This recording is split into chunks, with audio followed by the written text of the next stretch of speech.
It's really important to know like who you're working with. And I always say like start with direct lenders. Like if a direct lender can't do the deal for you, something's off because it should be easy peasy for us. Conscious investor, are you hearing this? Like you're paying 6 to 7.25, possibly, right? These are all based upon a lot of other information, but let's just say if that's the average, like not 28-day close. I don't have to give you the information on the 3 dogs that I don't even own because they want information on things that you don't even have. And you don't have to like go and scour all these things. You just have to demonstrate, hey, this property can perform in this way. Like per the person, I don't know that I could put them in a bucket, but what I do know is the ones that succeed that start out like on their own. So like just brand new, like they've been researching it forever and they're like ready to go. They do have a good like mentorship programs or guidance.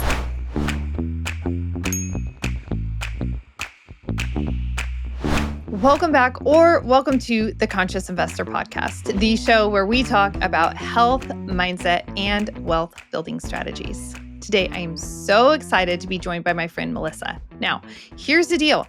There are so many different lending strategies out there. So many. And guess what? There are a lot of fraudulent things out there. And there are a lot of things that people are doing that don't actually work. And you know what? The worst part is that a lot of times people don't realize that until they go to sell or to exit the whole entire process. And then it's a train wreck. Okay. So a lot of times right now, there is so much taking place in the multifamily and the syndication space. And I know that a lot of you are looking for alternative investment strategies. Some of you I've had conversations with are looking to, well, how can I just pick up some investment properties in my backyard?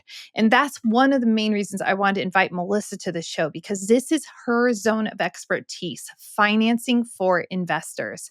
And so if that is you, this is like your 101 class. This is your place to understand what that scenery looks like. There are lots of types of financing out there. Yeah, you could go to your bank, but why would you do that? I don't know. Just lots of reasons why I don't choose to do that. And so this is important for you to understand, like, what are my alternatives out there to just walking down to, the big national bank at the end of the block, right? And so we're going to be talking about, who is this for? How should you get started? Who is this not for? And who is not ready? And then what does that process look like? How can you protect yourself at the end with that exit strategy? Before we dive on in, I just want to also give a super shout out. Melissa and Conventious, I'm going to totally botch this because I have in my mind, I have Conventious Capital. And I'm like, Melissa, help me out. Lending. Thank you. She didn't even say it. I just had to look at her face. I'm like, I'm going to let you go. You're like, I'm going to let her figure this out. You want to check out Conventious Lending. They are such a powerful resource for your investment needs. And they're also one of our partners for the Conscious Investor Growth Summit. And you know what? It just happens to be that, remember, anyone I invite into my ecosystem is someone that I stand behind and that I'm excited about. And so we don't invite everyone to come on as partners to the Conscious Investor Growth Summit. And just being around Melissa and having friends that have, utilized her services extensively, I'm like, we need to have this relationship. This is great. So Melissa, I'm going to stop the talking and I'm going to say welcome to the Conscious Investor Podcast. Awesome. Thank you. Thanks for having me. I'm really excited to do this. It's going to be, we're talkers. We're both talkers. And so I'm like, you go, I'll go. I know. So I know that I'm going to ask you some questions and then I'm just going to sit back because you are such an expert in this. But let's let the conscious investor get to know you a little bit, because you have not always been in the finance space and in this type of lending. So that's where you ended up. But I'm nutshelling that. So let's ask the question, what do you do? That's a really important question. And how did you get started? Okay. So it's actually a cool story. It's very vanilla, but then it kind of changes and gets kind of exciting. So I actually have a master's degree in kinesiology. I spent 20 years in the fitness world. I played college sports and I became an athletic trainer, and then I just started working for pro teams. And then I found myself with kids and working for the Bellevue Club here in Washington. And I was going to retire there. I was going to be the fitness director, maybe the GM someday. And I just was so excited for that 60 to 80 hours a week, the plush job, the great benefits, and like just an exit plan. Then COVID hit and I became a stay-at-home mom. And that was the worst thing in the world. Not COVID, but just being a stay-at-home mom after 20 years in the industry, being a professional. And then finding out all my purpose has always been in like my career. It was very career driven. So there were some good things and definitely got to know my children really well. And jealous, my husband and I barely made it through because he got to go back to work and I was still trapped at home as a stay-at-home mom. But we were doing one of those wine and, the friend things where we are going to do wine on Zoom and just try to like, make life normal. And I was, a girlfriend was all excited because she just closed on this deal in Texas. And I'm like, how the heck are you doing this? She's like, well, Texas is open. I'm still flipping. And I'm just like, that I was so mad and like jealous. And so she's like, yeah, Conventus did the loan. And I'm like, well, I need a job with them, just completely joking. And she's like, well, Brenda's amazing. And I think they're hiring. And I just was like, sitting there, I started Googling and I'm like, done. I just reached out to, well, my friend let Brenda know, but I was just like, I'm in. And she was like, hold on, you're way too overqualified for a loan assistant. And I was laughing. I was like, no, let me do it. I'll do anything. Like, just, I need a job. I need like some interaction. And I was like, maybe a year, until COVID ends. And because I assumed I would just, that was my plan. And so sure enough, I was 40-ish, I think I was 41. And I became an entry level loan assistant. Brenda's amazing. She taught me everything I know. She's our sales director now. And I want to say like 9 months later, I became a loan officer myself. And I cannot be happier. I love my career. I have more freedom than I've ever had. I actually enjoy my kids a lot more because I get to spend amazing time with them and not just feel trapped or like, the loss of like this great career that I had. But yeah, so that's kind of how I became a loan officer. But I was an investor while I had my W-2. So my husband and I did flips because it was fun on the side. We both, were in the industry. So it was like, oh yeah, we'll do, we probably did like 10. We kept 4 rentals. We still have those. And 2 we did conventionally just because we were able to get debt to income ratio loans with conventional. And then the other 2 were on more investor loans like hard money. But we can now currently we are landlords with those 4 still and no longer do flips because I do like 40 a month with other people and I couldn't imagine doing my own. So yeah, totally out of the game. But yeah, so it's kind of neat because as a lender now, I get to help people not only like with my business and like it's what I do for fun is what I do for a living. So everything I enjoyed about Mhm. like doing investing and flipping, I get to help people do that from an investor side and the lender side. So I get to kind of show like how we look at things from a lender's perspective and make all those deals like really, really underwrite well. Oh, that's so good. Let me ask you this. Like, what a cool story. And now I want to transition and just ask because the conscious investor, you're listening and you're like, I thought I just needed to go to the, Wells Fargo or Bank of America or whatever and get my loan. And so a lot of times we are conditioned to just go to the traditional route. Okay, so we know conscious investor, right? Traditional route, you go to the local bank, like the national or local bank. But there are other buckets. So can you just give us just a quick overview of like just some of the different buckets or strategies that people use for financing their investment properties? Yeah, yeah. So similar to like what I did so how we use conventional is when we purchased our first house and then lived in it for a long time. Our family grew, so we moved, and then instead of selling it, it became a rental. We did a bunch of rehab, remodeled it, and then held it as a rental. Eventually, sold that one. I think we did that twice. And then at that point, we got to like our cap of debt to income just with like our own personal properties. So we couldn't use Mhm. conventional lending anymore. Now there's other I actually do a webinar and I teach kind of about all the different avenues of lending. And so the other 2 that I think are really great is private money when you're getting a PML or private money lender and then using cash.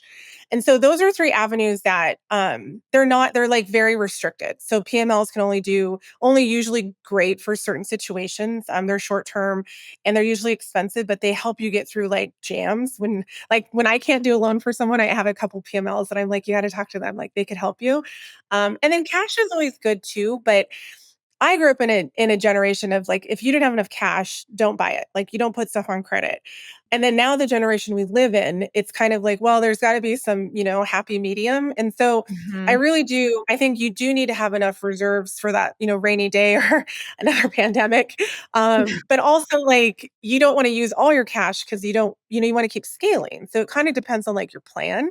But outside of like those three, which those are I would consider like more traditional ways, there's hard money. And then these avenues they're not a bank and it's not a private lender. It's kind of like in the middle. It's still institutionalized. It still has regulations, but just like way less.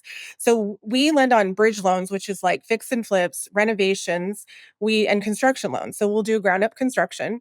And then we lend on the long-term rentals. So like when I couldn't get any more long-term rental loans to hold my rental, I had to go get a DSCR product, it's a debt to income ratio loan product, but it's for an investor who wants to have a rental property that I'm not going to live in, because that's one of like the big criteria for banks is also you have to live in their personal property. I think for a year, maybe 2 years. I can't remember what it Yeah. was, but yeah, so it's like a great alternative. And the cool thing about hard money is I would say like half of my clients don't have actually W-2s. So like those goals that we have to get rid of the W-2s, I love my W-2. I don't ever want to get rid of it, but like I said, I have so much freedom and get to do what I love. But many goals in real estate is to get rid of the W-2 and really like have some financial freedom. So we don't use taxes. We don't look at income. So the underwriting on the borrower is very simple. We don't look at bank statements and seasoned funds. Like we more just want to know you pay your bills and you have a track record. Yeah. And then that the property isn't like, in Hoboken somewhere that isn't, no one wants to live there. So no shame on New Jersey. It's just sometimes That's yeah. so funny. Yeah. I love that because a lot of times, people transition out of their W-2 job and then they realize, oh, whoa, whoa, whoa, I don't have my W-2. How am I going to qualify for a loan? And to know that there are products and options out there is such a godsend for so many people. So when Yeah. we're looking at this, can we talk about maybe some steps where you're like, okay, Buttercup, you're not ready. Let's cool your jets a little bit. You're not quite ready. You shouldn't be doing this yet, because I think that a lot of people become very enamored about real estate investing and the opportunities before them, Mhm. and they're just simply not prepared. So let's just speak briefly to, hey, you're not ready yet. That doesn't mean forever. It's not a sentence. It's just let's make sure you understand where you're at. So let's just put him in a bucket real fast and say you need to grow a little bit more if Yeah, so that's a great question because like we always say, you don't want to have that what is it, analysis paralysis, to where you just sit right. too long and think. So there's times where I'm like, you just got to get a property and do it, and then there's times where I'm like, ooh, hold on a minute, like who's helping you? And I'm like, are you in a mentorship group? So it's kind of like per the person. I don't know that I could put them in a bucket, but what I do know is the ones that succeed that start out like on their own. So like just brand new, like they've been Mhm. researching it forever and they're like ready to go. They do have a good like mentorship programs or guidance. And I'm not saying go spend $20,000 on a mentorship. There are plenty of really great groups that are out there that want community and they want to partner with people. They have some seasoned, experienced investors that are willing to teach others. And then like some of the newbies, I think it's really great when they partner together too. So they're like utilizing each other's strengths and then decreasing kind of the risk, but it also feels like, we're in this, we're all new, we don't know what's going on, but we're all in it together. And I do believe that getting going, if you're not either shadowing an investor or you haven't gone through the whole process of finding a property, learning how to do ARV, vetting a GC, the GCs are a whole new thing. It was like making sure you get a good deal and that they stay on time. If you haven't gone through all that process, the lending aspect of it, the appraisal aspect of it, then actually doing the rehab and then your exit plan, how are you going to sell this property or how are you going to find a renter? If you haven't actually gone through that, I would say you're not ready. I really think like people should mentor or shadow and just kind of like find people that are willing to be like, yeah, definitely like here's the property, this is what I'm doing and I'll teach you. And there's lots of groups like that.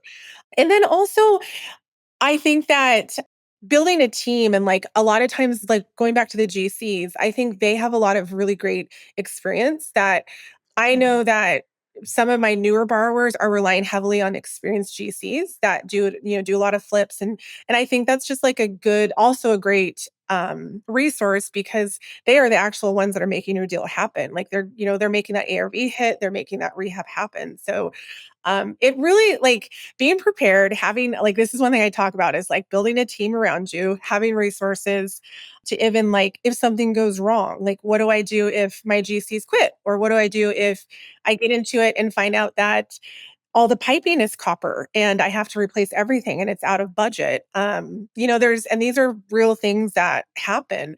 And then on the other side of that though, I'm also like, you got to start somewhere. Like we've all flipped. Most those that have, we've all had the bad deals go bad, and we've had great ones go super great. And it's like I always say, it's an average of all of it. So like you do 10 deals and you have 2 go bad, like you're still doing great. Like those 2 might be really really bad, but focus on the 8. So it's kind of we have to take the losses to kind of learn and grow. So yeah, like I definitely think no one should just jump into it because they woke up one day and were like, I want to be an investor. I do think they have to like kind of understand it and really dig in to really know what they're getting into. That's so funny. Yep. Some people do wake up and just say, I want to be an investor and I they know. jump on I in. know. So Yeah. And I think like for some it might work out. The losses might be bigger, but the growth is faster. I mean, you definitely like you take a big loss, you're going to grow from that really quick and learn. So I do think it's also perspective. Like if anything that we do, the lessons we learn or like what we gain from it is not just a financial thing. I think that like it's a mhm. stepping stone to like what we're doing next. Because I get a lot of borrowers who are like, oh, I was screwed over by a broker, or my GCs, did this or that. And it's like, but now that education you just learned is like way more valuable for the next project, which is bigger and could be more costly if you didn't already know those things. So we just want to stay positive on those negatives too as we move forward. I love that so much. It's that whole you either win or you learn. Like there's Yep. no feeling if you're willing to learn, you didn't fail. And that mistake early on could prevent a much more expensive mistake later on because you learned Yeah. from it. And so now you know better, you're wiser for it, and you're going to take like your measures are going to be really, really powerful. Yeah, for sure. Yeah. I love that. Okay, so let's talk about how do we even know somebody calls you up? Like, when would I know if I want to use private money or if I want to use hard money, if I want to go DSCR? Like, what are some of the indicators that would sway an investor to go in one of those particular directions? God, yeah, great. That's a great question. I hope I can answer that good. So easiest one is DSCR. That is going to be your long-term loan. So that's when the property is turnkey, you just rehabbed it, or if you're new. So if you just rehabbed it, it would be a DSCR loan that you're going into. It's turnkey. It was a freshly built property. So it's rent ready. It's ready to hit the market as a rental hold. You want to hold on to it for at least 5 years because it's usually a 5 or 3 year prepay penalty on those guys. But that's like its own animal. That's like a 30-year normal. It's exactly a conventional loan, but it's hard money for an investment property. So then going to like PML versus, and we talked about conventional of when those make sense. First Mhm. time buyers, when you can get those 5% deals or even 100% deals and then do their qualifications and then, move on to another property, like that's a great way to use conventional. And then what I would say for PML and aid and hard money do not compete with each other. Like they actually they could complement each other very well. But hard money is Okay, PML, if I can describe it, is more of like it's very much a short term. It's somebody's private money, it's a trust, it's a fund that a smaller group is kind of organizing and funding, but you're going to pay higher rates on those guys compared to hard money. So let's just say like I'm at 10%. Hard money Hmm. or private money is going to be more like 12%. Now, with that private money though, they have more flexibility. So I can't do a mobile home park. My private money lender can do a mobile home park, or I'm capped at when a FICO is lower than 640, I can't touch it. But if my private money lender knows this person and really likes them, and they're willing to put like other properties on it, she would lend to them at 600 FICO, or something like they just have a lot more flexibility, but you pay for that. I have to do an appraisal. So any kind of loan I do, I'm going to do either a drive-by, a desktop, a BPO, or a full appraisal. I can't close without that. Where a private money lender, if like the seller wants to close in 2 days, like some private money lenders will be like, cool, I'll do my own desktop. If I love it, I'll fund it. And they can make up kind of their own rules. So it is easier in ways if you have one that you've established with. They can be faster, but again, you pay for that. Like you're going to pay for that expense. But I tell people all the time that you need to have a good private money lender in your pocket. You need to have a good conventional bank to go to, a credit union, and honestly have a couple hard money lenders that you can kind of, kind of compete with, because it's an Mhm. industry. Like I'm in sales. I tell people all the time is like, this is where I'm at. I think it's really a fair rate. And if they get a different quote, let me know. Because if they get like a reasonable quote somewhere, I'm like, I want to beat this because I want to win and I want this client. But sometimes, other lenders, I don't know what they're quoting. And I'm like, you might want to go with them because I can't do 7% on hard money. So but then they always come back and say that wasn't real. So it's okay. But They find out that there are all the other things padded in there, and it's like, yeah, so on the face value, it looked like this, and then we looked under the yeah, hood. What?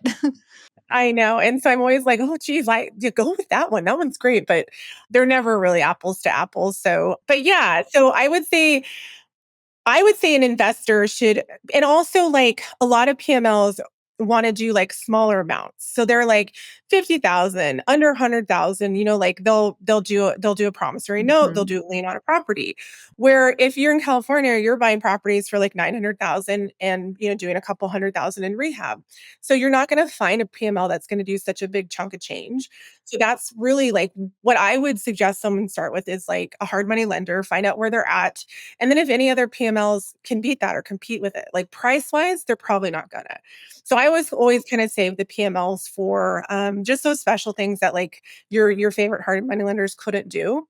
The one hard money lender or the PML that I refer people to, she actually does some hard money too. So she's like a really good resource. Just sometimes for me when I've got something out of the box and I'm like, who does these guys? And she's got a lot of like taps on just the industry. So it's kind of nice when your PML is like really connected too. Oh my gosh, that's amazing, and that's okay. People, I hear you, conscious investor. Okay, if we're going PML, let's just compare average. I don't know that we can say this. So Melissa might actually veto this question because she is under regulation. So I want you to understand that, conscious investor, is that like she has to be compliant to a lot of regulations. Just like there are things I have to be compliant up to the SEC, the Security Exchange Commission, with how I talk about investing as well. So can we talk about like just kind of like at this time, Q1 of 2025, like what rates are like? Like if we were to compare, like, oh, I'm going with hard money, I'm going with PML, I'm going with DSCR, like what's the range there? What should people expect? Yeah, so we'll start with DSCR. So back a couple years ago, I would tell somebody that was like, "Well, what should I do? I want to make it a rental now." And bank rates, or they want to purchase a property that's like stable in its ground up construction. And back then, like, conventional bank rates were super good. Like better, we couldn't Mhm. beat them. Um, and the thing that we could beat them with is that we could close in 28 days, where sometimes if you were at Wells Fargo, you might be there for 60 days, if not more. And you might have to give them every document about your, firstborn child and your three dogs that you had. Like, I mean, bank loans are no joke. And so we were always like enticing that way because it's like, well, the rate's not, as good as that, but like I'll close for you within this month. Nowadays, though, our rates are very competitive. I've been told many times they are with bank rates, if not better than bank rates. Mm-hmm. And again, we still close within 28 days. So I think over the last couple of years, DSCR has just gotten a lot better, like very much more competitive. And we're just easier to do. So the average rate, like we talk about, our floor is 5.5%. Nobody really gets that unless they need like 40% on their value. But you build off of that. So the average loan that I probably do in the last like 6 months would be anywhere from like 6% to 7.25. And that depends Mm-hmm. on, is it 1 unit, 4 units, all the different step So downs that kind good. of, yeah, it's incredible. Can we just I'm interjecting here just to No, no, say, no, go ahead. conscious investor, are you hearing this? Like you're paying 6 to 7.25, possibly, right? These are all based upon a lot of other information, but let's just say if that's the average, like not 28-day close, I don't have to give you the information on the 3 dogs that I don't even own because they want information on things that you don't even have. And you don't have to like go and scour all these things. You just have to demonstrate, hey, this property can perform in this way. Hmm. It's So pretty. it's, I mean, it's an investment in your time and sanity. I'm like, that's way better than a bank. Yeah, it's definitely like it. I mean, we have our own hangups. There's we still have to produce a lot on that value. Appraisals are that's a whole nother conversation we could do a whole Yes. podcast on. But yeah, it's a really good product. So I no longer say like, check with your credit union, first. I'm always like, oh, go to your credit union. Like, our rates are not that Mhm. great right now. But I Mhm. do say like compare, like definitely like get some quotes, but we do a really good job. And we're one of the things, I don't know if we'll talk about this, but we're a direct lender. So when we do our lending, our fees are very minimal. Most all of our loans are 1 point. We have 0 point loan options as well. And that goes for the bridge side too. And so it's not that like we're getting these great rates, but we have tons of up charges. Like we're very Mhm. competitive with our charges as well. But that's again, that stuff that you can shop with when you're vetting your lenders. On the bridge side, though, it's super competitive and it's awesome Okay. because there's probably the biggest thing is make sure you're looking at apples to apples. So I would say there's probably like the top 5 bridge lenders that we compete against. And I would say they're legit. If I lost a deal to one of these other companies, I'm like, at least they're in a good hands. There's probably like 20 other smaller hard money shops that I'm like, where did this one come from? And, it has a very small fund. They don't close a lot. And it's hard because they might have enticing rates, but they might not close or they don't have the experience or the fund that backs them doesn't like that loan anymore. So it's really important to know like who you're working with. And I always say like start with direct lenders. Like if a direct lender can't do the deal for you, something's off because it should be easy peasy for us. Mhm. And then I would say when we're doing pricing at that point, like I do deals for my really experienced ones who are like 10 plus, 20 plus deals in the last 3 years. We're getting as low as like 875 for hard money for a year. And then ones that are doing like ground up construction, we might be at like 1099. Our newbies are going to be way up there. They're going to be more like 1099, 11 and a half, just depending on like how much they need and, how risky the project is. So I would say, Mhm. like long range, it's like 8.5 to 11.99, but it kind of, you fall anywhere in there depending on your credit score, your experience, and then if you're doing a basic flip versus a ground up. And when we think about all of these products, like what are we looking at, needing to come in capital wise? Like what's the percentage down that you're, looking for? Yeah. So that again is all based on your experience and kind of the deal. So if you're looking at, so on the rental hold sides, the caps are 80% will fund. So everyone's going to come with at least 20%, but Mhm. that's based on that DSCR. So if we have to maneuver stuff to get that DSCR to hold, you might be at 75%. And you don't see those a ton, but single units you do. When you have more than one unit, you have a lot more rent flow or cash flow. So it's easier to kind of get that DSCR faster. And we do multifamily on that program too, but those are all capped at 75 or 70% on Okay. purchases. So if you go to the bridge side, it's again very competitive and much more the the lender gets to control like bridge funding way more than we do the DSCR stuff. So if we like the deal, the borrower has experience, we can get up to 90% of your purchase price and then 100% of your rehab. So that means you would be coming with like 10% down and then the reserves to get your rehab going. A beginner is not going to get more than 80% from us. If it's your first deal, you're going to be capped at 80%. So you're going to have to plan for 20% and then reserves to get you going on your rehab project. Middle of the road is, 3 deals to 5 deals. There you'll qualify for 85% of your purchase and 100 of your rehab. But then let's just take that back and say, okay, you're super experienced, but now you're doing ground up construction and you're purchasing something to do it. So then we're going to drop everything down to more like 70% of your purchase, 100 of your whole rehab budget, because we're going to cap those like at 80 or 85% of total cost. So we're not looking at value of the property and your rehab, we're actually looking at the cost to build that thing. So it just depends on kind of the project. And so it sounds like also if you're changing maybe asset classes, Mhm. your experience is taken into account, but you're in a new asset class that you have zero experience in. So that's also taken into account. Yeah, and it is very I love my company because our CEO is so hands-on. So if I've got somebody who's done a few flips with us, super experienced, they've only done single families and now she's like, I want to do multifamily. We would do Mhm. their deal. They would get great, they're probably the normal pricing. Like probably wouldn't even flinch because like they have a track record. They exit their deals. We know how they diligence and underwrite. But if we had a brand new person saying brand new, don't know them at all, they just referred to us, we probably would be more cautious with them because we haven't seen them perform. And going from single family experience flipping to multifamily is a whole different thing because we're not even looking at just the value of the property anymore. We're looking at the value and the rent potential of that thing. So it's a whole understanding of like actually what that animal is. So Yeah. again, it's really variable of just kind of like the project and the person and what we're actually trying to accomplish. But that's why I like our company and we run our own funds. So we're not dependent on secondary market or other Mm, investors if we can close a deal. so good. So it kind of makes it nice because if we are like, yep, you're approved this pricing or approved this deal, like we're in it because we've all done our work and we know we're not just like jumping into it. So it just makes it like a good relationship. So, that's what it is. It's really a relationship. That's where it's at. It's like, okay, we have a relationship with you. We're not just looking at you as another file that's coming, through our computer and through a screen. We're actually looking at you as a human, and we're in this together, and we get to grow together, which is super exciting. Oh my gosh. Yeah.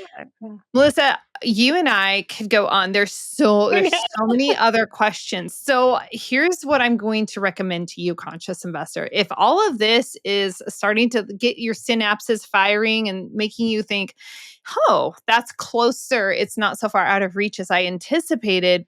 I want to have a further conversation with Melissa. We're going to drop her information. But what's super awesome is that every single month she has Lending with Melissa, and it is a webinar. It's your opportunity. Come ask your questions with her. She has another one like every month. You have an opportunity. So you could reach out to her directly. You could wait if you're more comfortable. You could wait for one of those webinar opportunities. But the worst thing that could happen is that you hear this and you feel those little sparks and you do nothing. We talk about this all the time on the show. Action. We must take action. We must have forward momentum. If we're standing in place, we're actually losing ground because time is going on, life is going on. We're actually losing all of our resources when we're not taking action. And I will say, taking action could be educating yourself. So that's not staying in one place. So if you need to get the education you need, you want to go to that webinar, Lending with Melissa, so that you're learning more. And that is taking action. And that's like creating that momentum, the inertia, energy that you need to get going in investing in this probably new way for you. So, Melissa, let's drop all the ways that the conscious investor can connect up with you, how they can learn, like get on the list so they can have reminders about Lending with Melissa and things like that. Yes, absolutely. So the best way is my Instagram. It's Melissa at melissakorda.lender.re and it has my link tree. I'm 44 and it took me a whole 44 years to say, follow me on Instagram. New thing for me, but I'm really working on it. But it has my webinar in it. It's March 5th and it's the first Wednesday of every month. And it's just it'll be comfortable and you'll learn, and you'll probably, like, I had people last month coming back this month just to get some more. But I want to talk and like hear your issues and your questions, not just hear me talk all the time. So please come, and please come with like engage and be ready to ask questions, because I love that. But then all my info is there if you want to get on my calendar. Our lending specs are there too. And I think there's a couple other webinars that I'm teaching at that if you want to join, or if you're in those groups, you can kind of check those out as well. So, conscious investor, if this is sparking with you, don't be complacent. Take action, because that's important. Thank you so much for taking time to hang out with us today, Melissa. Thank you so much, Conscious Investor, for your time. Remember, you can support the show for free simply by sharing the podcast episode, by rating and reviewing on whatever platform you are listening on. This is free to you to consume. It is not free to produce. So please support the show so that the show can continue on and continue impacting more and more lives. Remember that life is a limited time offer, so live it really well.